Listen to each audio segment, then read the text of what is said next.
Welcome to another episode of College Admission TV. JP Novin speaks with Aaron Sadoff, president of Marian University, about the growing importance of foundational skills, critical thinking, and adaptability.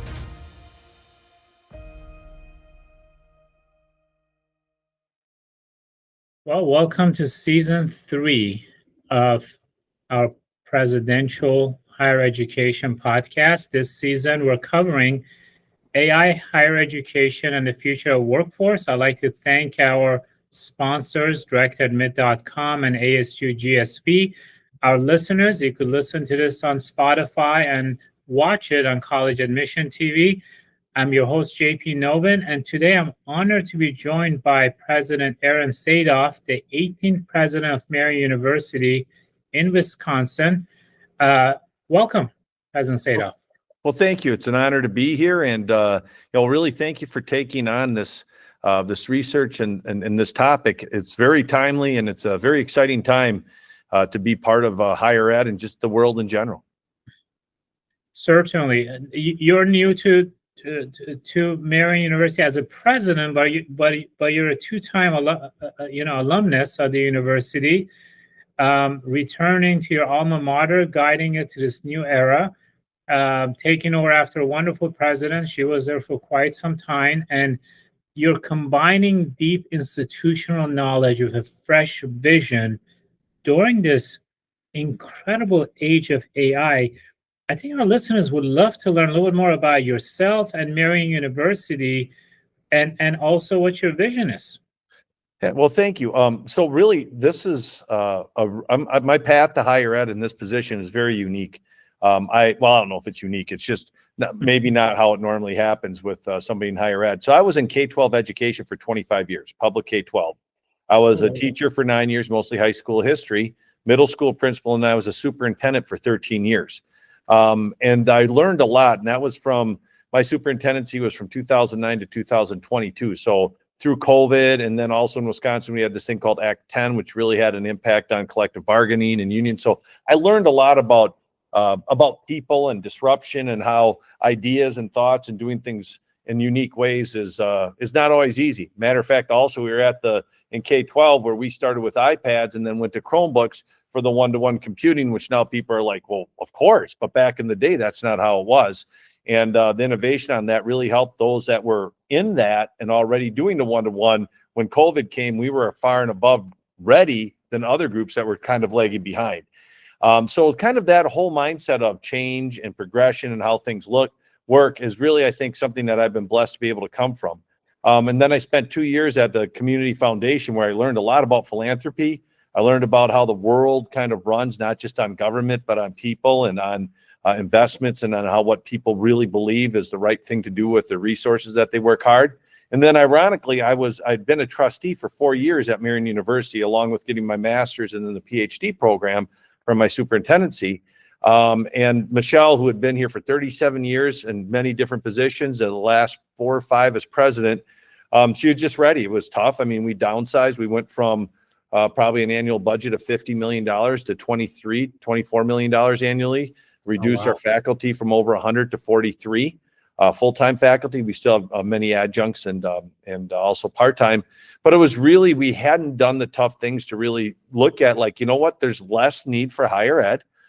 Plus higher ed, we need to be more nimble. We're an applied liberal arts university based on our sisters' values, a congregation of Sisters of St. Agnes, where really, to put it into context, what makes Marian University is different is we have nursing programs, business programs, education programs, but our goal is to make people best for the world. Not only great in what they do as far as being a nurse, but it's not just about treating the body, it's about treating the soul and the person. It's not just about educating a person, it's about educating that that person about how to be a decent individual. It's not just about making a businessman, it's how do you utilize business to help the world grow positively. And I think that's, as we come into it, we start looking at AI, where at Marian University, we look at, like, this is something that's very important. And I'm very sure, I heard this one time, that AI is not going to take every job. It's just going to take the jobs of people who don't know how to use AI or how to leverage AI. Mm-hmm. And I think at higher ed, our students, our faculty, our staff, we need to embrace this and find out how we can best utilize this to help us on our mission. Wonderful. That is a very unique background. I mean, being on K-12, and I think given your experience, I'm going to do something out of the out of order when it comes to questions, which is given the role of AI today on how students write, read, and think. How do you think we need to? What should be the approach in preparing K-12 students for college?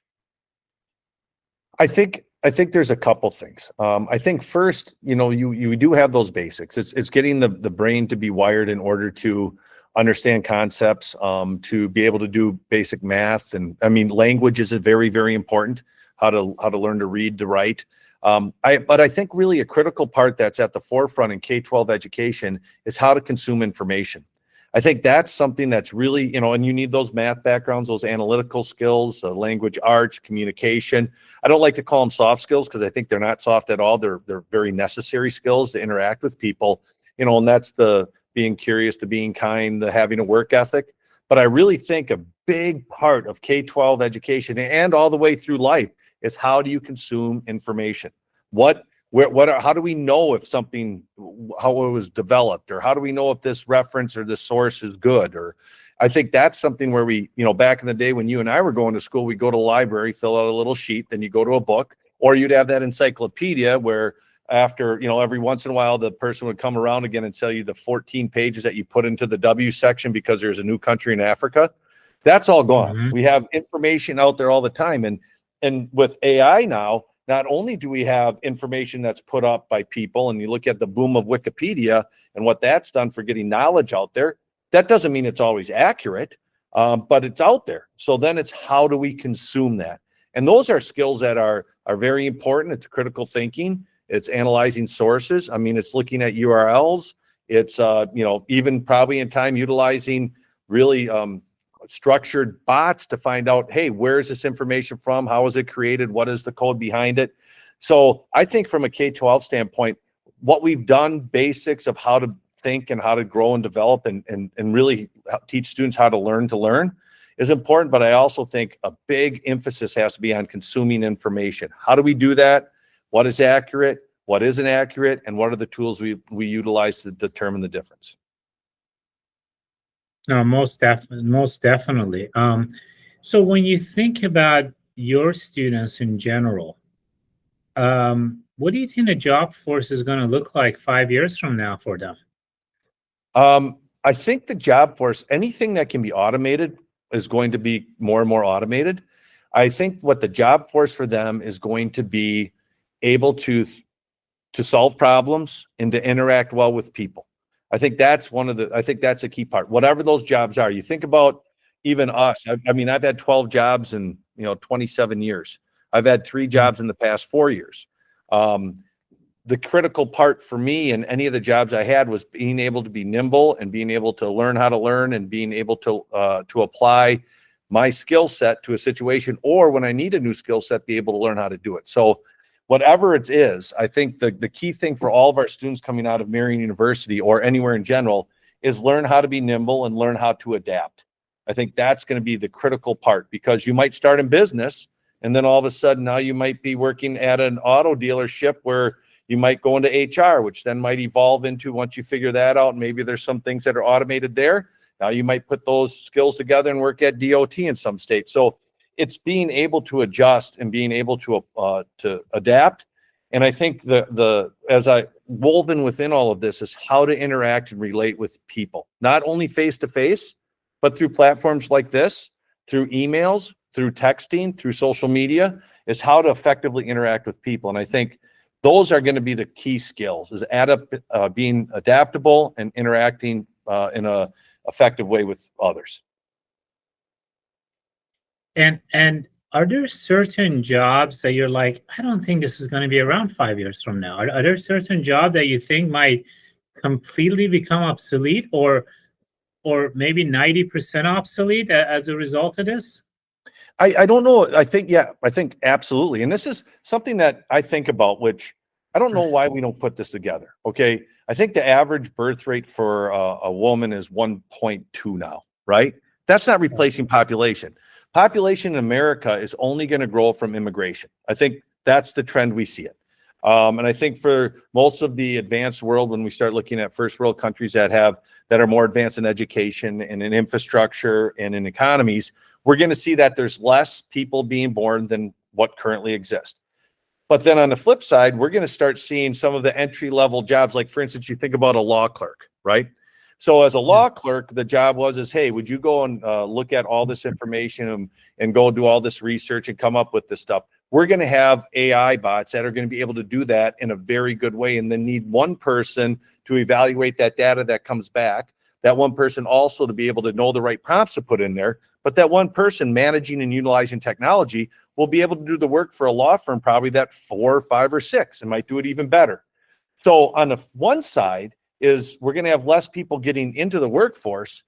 But then on the other side, those entry job levels, I think at every level from legal to medical to education to all those are going to start to get swallowed up. For instance, me personally, my administrative assistant is amazing.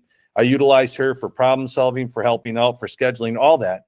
But when we start to do writing and I say, hey, could you put together an email to the faculty and staff based on X, Y, and Z and, things that get ready for the holidays, and here are the important things. Oh, and could you dump in the last board report and all the notes from our last trustee meeting? She'll go, you bet. 10 minutes later, she goes, here you go. This is the first answer. It would have taken her, I don't know, 6 hours to do all that on her own. But by utilizing AI, she can get that first answer. We then can proof it, put it into my tone. And now for her job of just being able to do that is now expanded, where now she can really help us to do innovative things and disruptive things to help us move forward. And she can end up doing the job of 3 or 4 people, and it's less work. So I think that every job's going to be impacted. The critical part, I think, is how can we prepare people for that next level job, which AI won't be able to touch? I mean, when we start looking at like in the courtroom and deliberating and things like that, we might be able to get information, ideas, but we're still going to have to do it. A doctor, we might have robots that can treat and do different surgeries, but there's still somebody who has to communicate, and that bedside manner is very important right now. But how do we get people to that next level when a lot of those entry-level jobs are going to be gone? And I'll go back to that whole part, is if people can be adaptive and know how to work with people, they're going to be in a really good position. And you've had several initiatives this year, like the AI adjacent flagship majors, like BS in business analytics, BS in cybersecurity. Talk to us how you've had a lot of thoughts and discussions, both in interviews and discussions around the future of work and AI economy. Tell us how you envision that for your institution. So what's so exciting is that when I look at faculty and staff and what we have right now, and by the way, I don't feel Marian's that special as we go forward. We're struggling and we're succeeding in many ways, many other institutions are, but people are nervous. You start looking at a liberal arts education, you're like, oh, we can't use AI, but this is terrible. How are we going to be able to do X, Y, and Z? Talking to faculty about, hey, let's learn how to put a rubric in. Like, it really interesting. Just a side note. So last year, one of our professors, our psychology professors, did a master's thesis on a student that did grading with AI.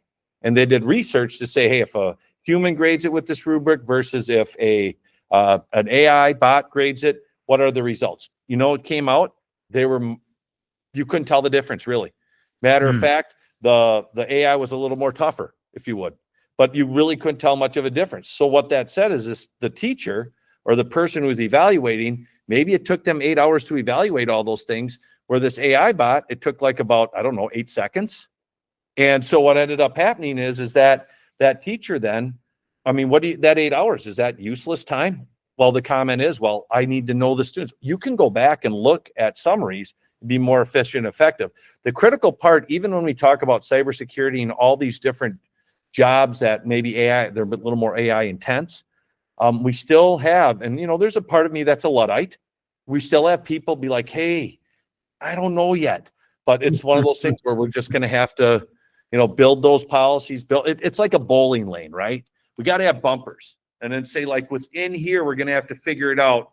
But we have to keep trying, because if we don't, number one, we're not going to be as accurate and correct and then the number two, we won't be as inefficient. Where, here's what I love is when we can really figure out an efficient way to do assessments and grading, that then frees a professor up to interact with students, make things dynamic, because storytelling way back, it's still really important. So we've had the conversations about how to use it, to go back to your question, and it's scary, if you will. But I think it's one of those things that people, once they start to see how it is, it's like going into the water, put your toe in first, and then you keep walking and walking. Not a lot of people are ready to jump in, but it's not going to, like with more, we got to do it sooner and later. So several presidents have, said, we think AI is going to be part of AI literacy metric for a nation, just like computer was, just like English language is.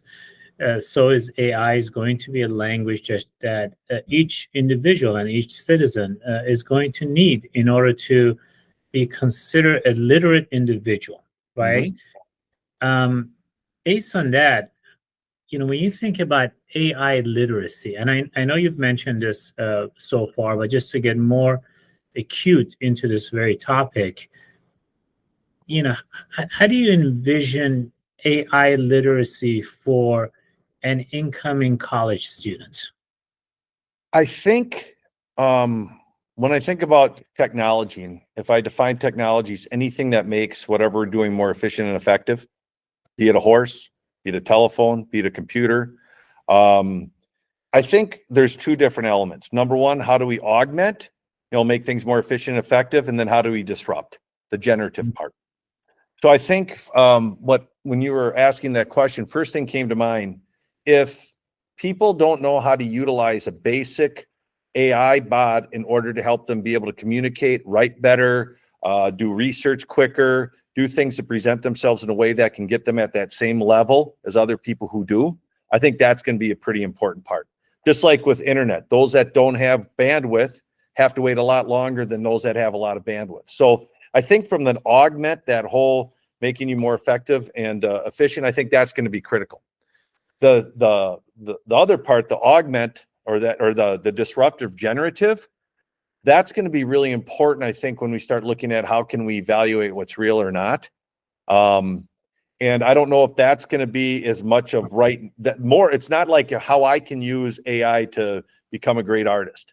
I think the most important thing for people growing, I would say college students or anybody, is how can we utilize AI to augment and make us more efficient and effective what we're doing. Let's get that baseline. Then the next part is how do we use it in order to be disruptive and generative? Like, for instance, I think the top country song or Christian rock song is an AI generated song. So why is that? Not everybody needs how to learn how to do that, but I mean, I think it's like with my daughters, my daughters, one lives in Maine, one lives in LA. We always say, hey, Dad, I've been applying for X, Y, and Z. I said, did you run it through our help desk? Because that's what we call Chat GPT. Did you run it through the help desk? No, then do it. Yeah, okay, we'll do X, Y, and Z. So it's pretty interesting how I think with students, to go back to it is, and even adults, if we can just learn how to use the basics it's almost like we all have our own assistant. It's like, it's like everybody's got their own secretary, their own administrative assistant. How do you learn to use that? I wasn't good at doing that prior to, a few years ago. So I think that's really important because that's what AI, if we can use that so that we know we have an assistant in our life to help us, that's a really big part. Then the second part, the next step up is how do we really harness a generative part of it to really put information and do things so that we can create disruptive ideas that make us better. So could you talk about the Marian Promise a little bit? So the Marian Promise is, that is the whole idea that when you come in, and so in private education, just so everybody knows, don't ever get scared at the sticker price. It never costs what it says it costs. It's one of the most frustrating things that I've dealt with in higher ed. There's a psychological part with it. I know that it's been the history of it. So at Marian, when you come in, just like any other institution, you get discounts and scholarships. So instead of paying $38,000 in tuition, you're paying $17,000, right? So we know how uncertain things are in time of what costs are. So what the Marian Promise is that when you come into Marian and you start your freshman year or transfer in your junior year, what you pay for tuition that year is what you're going to pay for while you're at Marian for every year. That way people can be like, oh, I can plan on that. Now, room and board will go up with the consumer price index.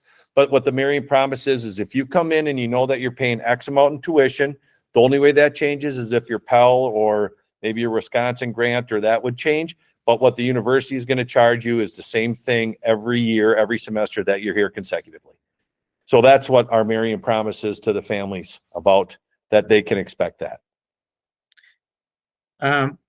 In preparing for this podcast, I noticed you've changed, you've added the word applied social sciences. And what's the reasoning behind that? And is it just a word or something actually happens now because the word apply is attached to it? Well, let's go and have a conversation with our with the Department for Liberal Arts. Aaron, liberal arts are about expanding our minds, and it's not about applying things except for being a better person, a better thinker, a critical. The bottom line is, and I learned this in K-12, if you want to engage somebody in education, the best way is that they have a reason to know while they're doing it. Now, if it's some sort of math that they're not thinking you'll ever use it, well, the critical skills of how you interact, ask questions, and learn how to maybe make a couple more neurons function that can do other things, great. There is not one thing that you should take at Marian University that you can't somehow apply to your life in some way. And that's kind of most with theology, or when we look at psychology or business or your athletics, or when we have our first year experience class, all that we do should be applied. Liberal arts, and maybe it always is, but it kind of needles a little bit the old mindset of, well, school is just a place, liberal arts is where you just learn to think. Well, how are you going to apply that thinking? Like at Marian, when we talk about you want to be best for the world, well, how can you do that? You have to be able to figure out how to get yourself into the right areas, and then how to utilize the right resources, and then how to communicate. So it's really just, I think it's a reminder of the world that we live in, is that liberal arts is very important. I'm blessed. I went to UW-Madison. I got my degree there. I learned more about different types of people, about different mindsets, about, I grew up in Wisconsin where I live, you could be a ham sandwich, have an R behind your name and get elected. I mean, it's just, you grow up in these areas that are so polarized in the mindsets. But going to a university, I started to realize, oh, there's people that think different. Oh, there's people that are from different areas that believe differently. And we have the same values. It's just how we get them is different. So, but we should be able to apply those. So that whole applied aspect is, when you go to Marian University, and I think this is true with most other universities, if not all, is that whatever you learn, you should be able to apply that. And sometimes the application is how I can get to know you and find value in you, even though we haven't met very long. We know that we value family, we value faith, we value friends, we value safety. Now, how we go about getting there might be different, but we can apply those mindsets and that type of cognitive skills. So that's kind of what it's all about. I thought Wisconsin was a swing state. It is, but not where I live. You go to Madison, you go to Milwaukee, maybe La Crosse. So in our metropolitan areas, it is. We are about 50-50. We're about as purple as you can get. But where I live, I'm telling you, it's a very unique area. So. It is true. I mean, I've traveled Pennsylvania, Harrisburg, and all that, and states are not homogeneous. They differ radically. South Florida versus North Florida. So, one of you've talked about consolidations of programs and department. You talk about you alluded to repurposing some of the various programs you have. In lieu of what's going to happen to the job force as a result of AI, do you see, a different approach in curriculum development, precisely that, there's some majors that might be repurposed further to be able to meet the needs of the job market? Absolutely. I think about education just in general. If I were to say to you, hey, and I'm your doctor, and you came in, I said, hey, guess what? We're going to use the research and the practices that we learned in 1990 today on you. Okay, you good with that? We're going to do all of our medical stuff with you. you'd be like, you got to be kidding me. There's no way. From an education, from everything that we do, from business to applied health sciences to education to entertainment, marketing, communications, everything needs to evolve to take in the new tools, to take in the new technologies to best make those skills go, or make those practices go. I also think that in America, I think we are blessed, and this is something we need to leverage more and more. Our immigration and the way that we have people, that we are the beacon for higher ed. I mean, you look at our four-year colleges, they're amazing. There's not one country in the world. I mean, some of our states have more amazing universities than countries. It's amazing. That's 4-year. And now we have public and we have private. And within the private, we have also these different institutions that are secular and then some that are non-secular. So you can find your groove in whatever you like. And then on top of that, and I think this is where we're going to see a really interesting take. In Wisconsin, we call them technical colleges, and many other states will call them community colleges. It's that 2-year associate degree where the main job of our technical colleges or community college is to get our workforce prepared. And it's supposed to be nimble so it can do that. And I think AI, specifically with those 2-year universities, that's going to be a good place for everybody, regardless of what your age is, that they're really going to be able to take on certificates. They're going to, like, for instance, there's a lot of things right now where even at Marian, I'll tell you this, that we're realizing everybody doesn't need a 4-year degree or want a 4-year degree. They might want 3 credits in thanatology, which is the study of end of life, or 3 credits in educational communication. So this non-degree certificate situation, I think, is going to be huge. And I think that's where, as we move forward, we're going to see different institutions from our community colleges, our technical colleges, to our 4 years saying, okay, AI is a really important part. And what we can do is teach it as a certificate or as kind of a skill set. You had said it earlier, just like we have to learn math, we have to learn language arts, we have to learn different skills. How do we utilize AI? How do we develop our own personal assistant is going to be critical for us to find success and to get us to be at an equitable level. So I think the more that we can think about things in different ways, and it doesn't have to be, hey, you want a 4-year degree on AI, which they will be, or a master's or PhD, but how can we take and allow an opportunity that's tangible for people to learn about AI in a way that also then will have them be able to prepare it or adapt it to their specific degrees as we move forward. So I'm really excited to see how the different levels of education work at this. And I'm one of those people who really believe that we can all work together. We're better together. So I love what you're doing. And as you had said earlier when we started, you're talking to many different college presidents from the Berkeleys to the Marians to the Baptists, and you're finding out what's this look like. And then when that information is shared, I think we're going to see a similar picture of where we're all at, but we're going to also glean some really good diamonds that can say, like, hey, they've really got it going on. Now let's see how we can replicate those things to help us all rise. Absolutely. And your experience is unique. I mean, you started out in the military, you have some experience there. You've been in K-12 and higher education as a trustee, now as a president. So I love your practical experience and just bringing it all under one umbrella. So it really, when you think about in every role you've been at, there's a level of coaching and teaching, right? Preparing cadets, preparing students, all of that stuff kind of. So how do you think teaching is going to change because of AI? Because now it's not just internet, you get precise answers to your questions. And so how do we teach in a classroom that really takes advantage of this technology? Are you aware? You probably know Bloom's taxonomy, levels of questioning. Yes. I think what we're going to find out is that basic, first level, just, regurgitate information, encyclopedia. Those are things where when I think about that augmentation of AI, is teaching people how to have an assistant, how to use AI to do that research, to get that information. Like for instance, my popcorn machine broke at home. I mean, everything's working but the heating element. I can go on YouTube and say, hey, how do you fix a popcorn machine? I put in the serial number, done. Or on AI, I could put that in. My son hunted. He got a deer a couple of years ago. I don't know how to field dress a deer. He was holding the YouTube thing of how to field dress a deer as I'm figuring it out. So I think, yeah, I think when we look at teaching, is that those basic level things, we have to teach people how to teach themselves, right? And my buddy Kurt, he always said 3 things before you ask me: ask a friend, ask YouTube, and ask Google.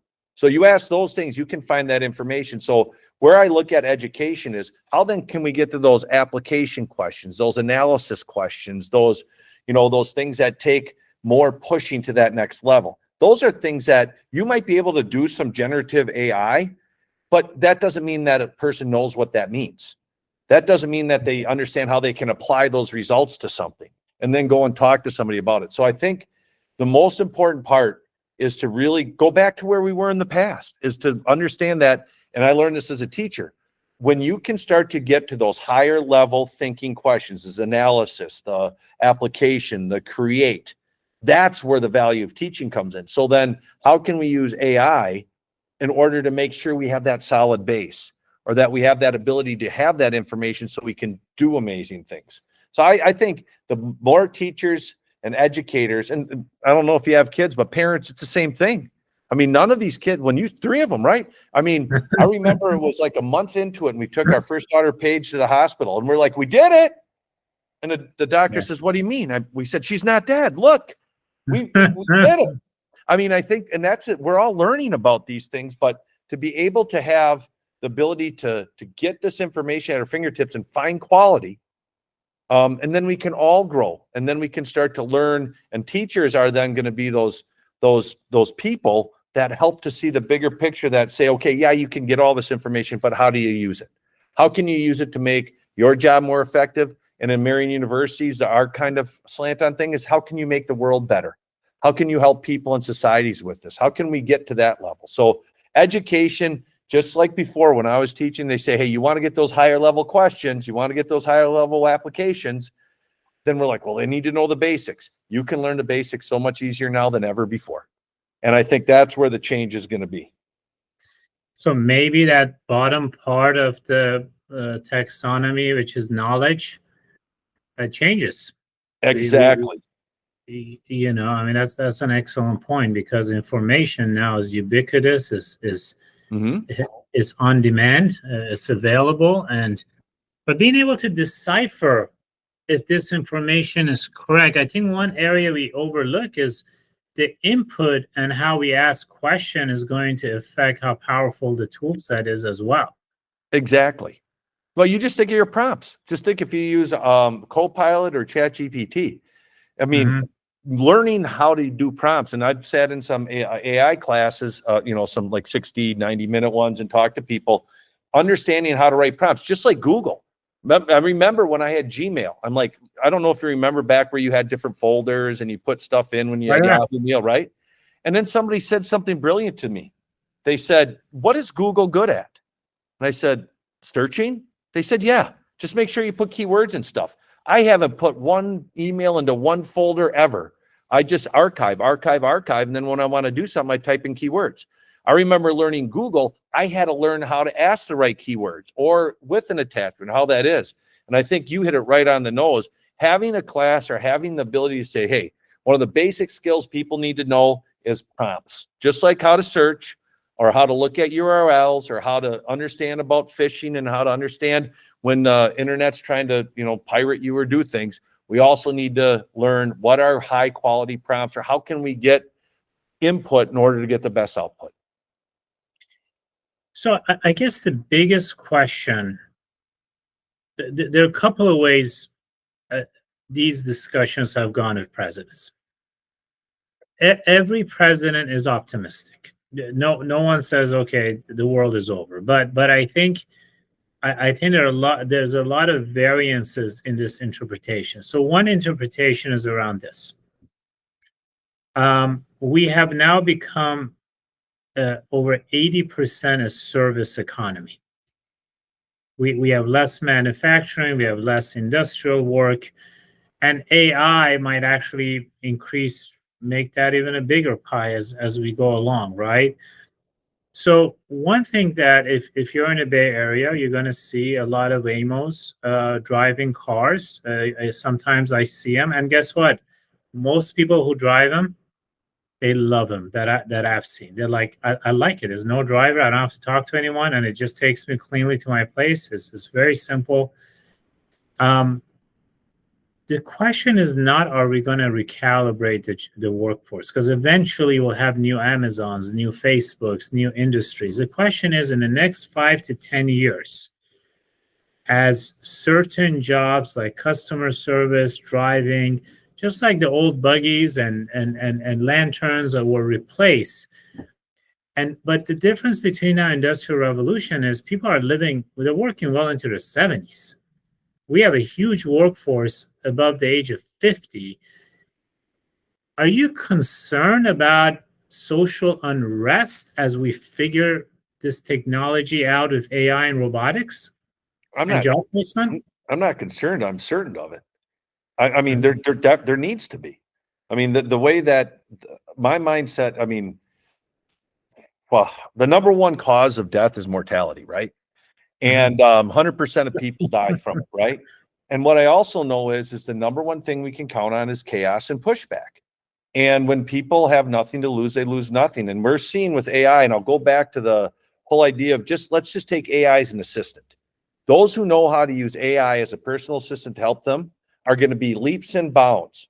You're going to see the income, disparity of people grow and grow and grow. You're going to see so many other things grow.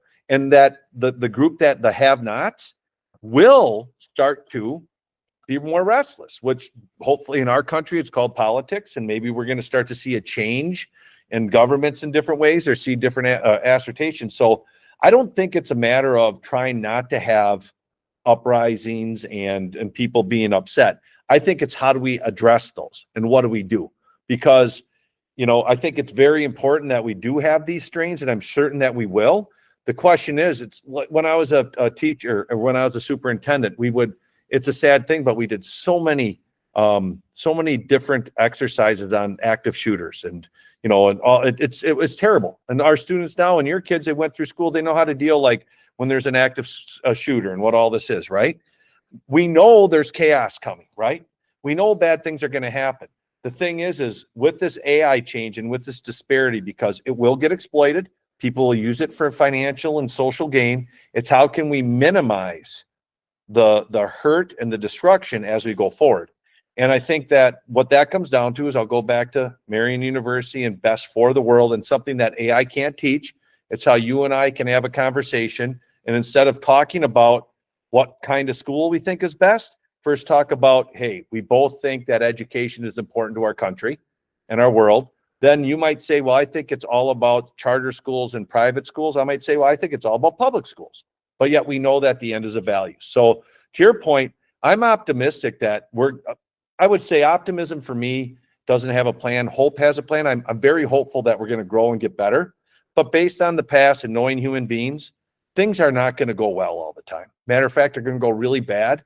It's how can we minimize that as we move forward to do things. So, you think about mutual destruction of the Cold War. That went a lot different than what World War I went or World War II. Now, what are we going to see now as we start to see these changes? So I'm hopeful of things going on, but I'm also a realist. I mean, bad things happen all the time. It's how can we minimize and start to bring more people together as we deal with it.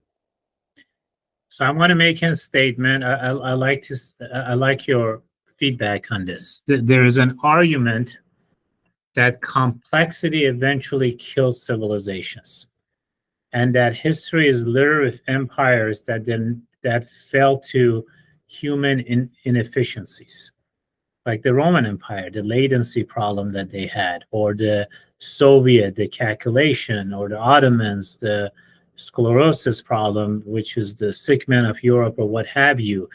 And the optimists believe that the only way that we could deal with the world that is infinitely complex is AI, and AI would actually save us rather than help us fail. What do you think about that argument? There's a new show on Apple.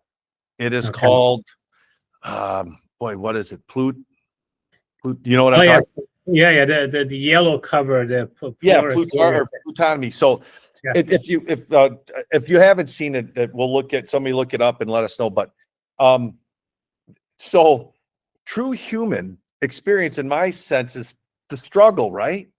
The whole idea of this utopia, we want to continue to move. I truly believe that we are a much different society now than we were 150 years ago. I mean, you get it? We let women vote for now. Do you know that? Or that, boy, we have roads and people, it's in, you know, that whites and blacks and people can eat in the same restaurant. It's crazy, right? We live in a whole different society than we did a while back. And that happened because of people acting out, because of things changing. I don't think complacency is, like AI, like some people say, our utopia is to all be happy and to all have great things and to eliminate all of the strife. We want to strive towards that, right? But there's something wonderful about the journey, right? I'll give it to you. You ever hear about a egg that a student's looking at this egg and they're trying to get out, right? And he gets really scared, so he opens it up. The bird comes out and it dies, right? And the reason is it needed to struggle to get the lungs going so it could live. So I don't think if we look at AI to solve our world's problems, I think it's the wrong thing. I think if we can look at AI to maybe get less people in poverty, to help look at polio. If we can eliminate polio, we can eliminate homelessness, but that doesn't mean people are going to get along all the time. So, and I also think sometimes, I think the American dream and I think democracy is great. I love it. As time goes on, change is necessary and there is a need to evolve. And I think we are a much different democracy and government now. Think about the military industrial complex. We have a whole economy built on maybe a war is going to happen. Think about that. I mean, that is so huge, the amount of money that we spend on just military because of, as Eisenhower told it, that was an evolution. That never existed before. So so let me answer your question. I'm not looking for a utopia, and I don't think AI will bring it to us, but I think AI can help us help more people than ever before. Well, I actually saw another example of the chicken and the egg, and on top of it, the title was Paradigm Change. Okay, so I think the show is Pluribus. Yes. On Apple, I got a chance to look at it, and I also think maybe the cause of war is not just defensive, but it's also historically offensive, because every empire who stopped fighting and they failed because they someone else came. So I think it's part of it, especially during Kennedy era, there was that discussion, which is we constantly need to fight so we don't lose our sharpness in this war as well. So that it goes the other way. So what is Marian going to look like 5 years from now? I think the core, what I love about Marian University, and like I said, I was in public schools, I was in a foundation, and I love public school. I love our communities. I think government that runs well is amazing. I think that the nonprofit world is amazing. And I think at Marian University, for us to survive and thrive, we have to be who we are. And that is helping to create people best for the world through community service, learning, social justice, and spiritual traditions. So 5 years from now, regardless of what happens and whatever majors we have, we need to be still focused on helping create really quality people that help make the world better. Now, as far as what our majors look like, as far as how many students that we have, I do believe that the universities that work together with other ones, I think we're going to see a lot of success, because we need, I deal with this with many of our business people within our community. Aaron, or not just that, but Aaron, higher ed's so hard. Oh, higher ed's under attack. Well, first off, quit watching MSNBC and Fox. Okay. Then secondly, realize that we're still going to need all these higher level achieving degree types of things. We just won't need as many because we don't have as many people. And we also have to look at how we can, I do think universities will save America in many ways, because it's a number one way to inculcate people on the American way. bringing people from all over the world, bring them into a university and be like, this is pretty cool. I want to make sure this place stays when I go back to my country. So I think with Marian, just go back. Sorry, I'm kind of like a bubble in an oil drum here. But I think that with Marian, 5 years from now, we need to stick with our mission and lean into it more. That's very, very important. But I think that we're going to look very different as far as how we teach, as far as what our student population looks like, and kind of what that experience is. So I think if I would say that we'd look the same 5 years from now, I think I'd be writing myself. I need to get my resume buffed up because I won't be here. We will look different, but our mission will stay the same, and we will be dedicated to make this community better. President Sadoff, it's been a pleasure. Thank you. You bet. Thank you. We hope you enjoyed this episode of the College Admission TV Presidential Podcast. Stay tuned for our next episode, where we'll bring you another insightful conversation with a distinguished leader in higher education.